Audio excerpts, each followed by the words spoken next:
some moments don't arrive with loud noise. They don't come with celebration, but they still shake something deep inside you, the kind of moment that words can barely hold.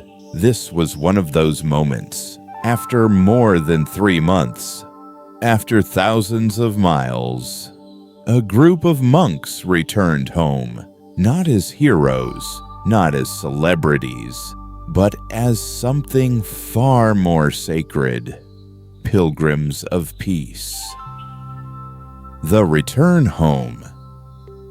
The Mahā Sangha had been gone for 112 days. They had walked over 2,300 miles across 10 states, all the way to the nation's capital. And now they were back where it all began, back at their temple.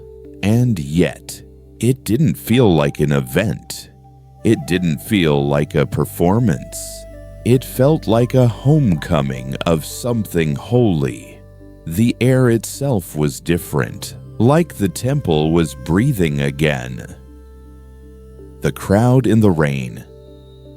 That day the rain didn't stop, but neither did the people.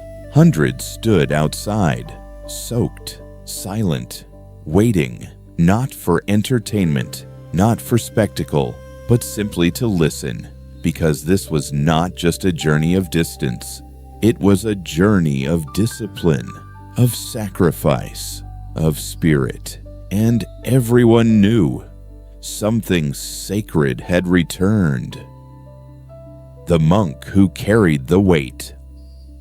Among the monks was one who had carried the heaviest burden, Venerable Bhikkhu Penyakara. For 108 days he had been steady. For 2,300 miles he had been unwavering. He had guided the Sangha through highways, through freezing mornings, through exhaustion that no camera could capture. But the road was not gentle. There was an accident. One monk lost his leg. Hospitals replaced temples. Surgeries replaced meditation. And responsibility became heavier than the backpack on his shoulders. Still, he remained calm. Still, he walked forward, not for fame, not for recognition, but because peace demands perseverance. The breaking of strength. And then they returned. When the monk stepped back inside the temple, something changed. For months he had worn armor, the armor of duty, the armor of leadership, the armor of silence. But standing there, surrounded by the Sangha, surrounded by the community who watched every step, the armor softened. His voice was still strong, but emotion rose like a wave. And more than once, his voice broke, not because he lacked composure, but because the weight of the journey was finally allowed to rest. The sacred vow.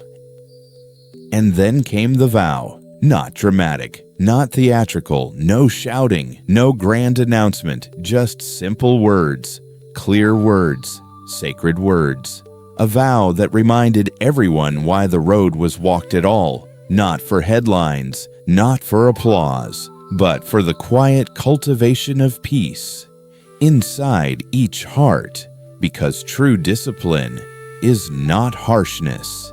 It is love in motion, step by step, breath by breath, through suffering, through endurance, through gentleness. A moment beyond words, rain fell outside, tears fell inside, and for a moment, it felt as if heaven itself was acknowledging the completion of something holy. No trophies, no medals, just monks returning home. Still humble, still gentle, still walking the path of peace. And the people understood. This was proof that peace is not an idea. Peace is something lived, something suffered for, something carried across miles.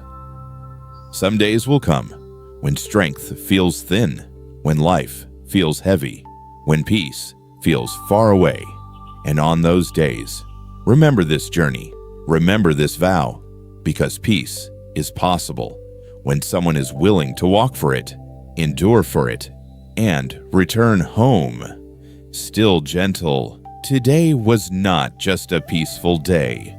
Today was proof that peace can be real.